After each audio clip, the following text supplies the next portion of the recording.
امام علی علیہ السلام کے ایک چاہنے والے کی بہن بازار میں مزدوری کر رہی تھی۔ بس امام علی علیہ السلام نے جیسے ہی دیکھا اپنے اس چاہنے والے کو بلایا اور فرمانے لگی، اے بندہ خدا، یاد رکھنا میں نے اللہ کے رسول سے سنا کہ بیٹی کا ہونا انسان کے لیے رحمت ہے اور بہن کا ہونا انسان کے لیے برکت اور اللہ کا کرم ہے، اور تمہاری بہن کا تم پہ حق اسے والدین کی وراثت سے ملا ہے۔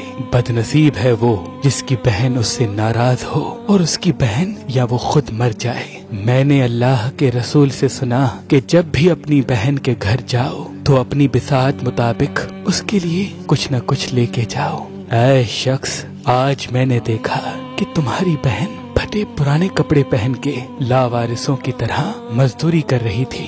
جاؤ اپنی بہن کا ساتھ دو اور اس مشکل وقت میں اپنی بہن کے مددگار بن جاؤ، کیونکہ جو انسان اپنی بہنوں کے ساتھ محبت اور سلامتی کا سہارا بنتا ہے تو اللہ اس انسان کے رزق میں فراوانی کرتا ہے۔ جو انسان اپنی بہن کی مشکل آسان کرتا ہے اللہ اس انسان کی مشکل کو ختم کرتا ہے۔ جو انسان اپنی بہن کے رزق میں فراوانی کی کوشش کرتا ہے تو اللہ اپنے فرشتوں کو اس بندے کے رزق میں فراوانی پہ لگا دیتا ہے۔ یاد رکھنا اللہ ایسے انسان کو عزیز نہیں رکھتا جو اپنی بہنوں اور گھر کی عورتوں کو انہی کے حال پہ چھوڑ دیتے ہیں۔ گھر کی عورتوں کو انہی کے حال پہ چھوڑ دیتے ہیں۔ گھر کی عورتوں کو انہی کے حال پہ چھوڑ دیتے ہیں۔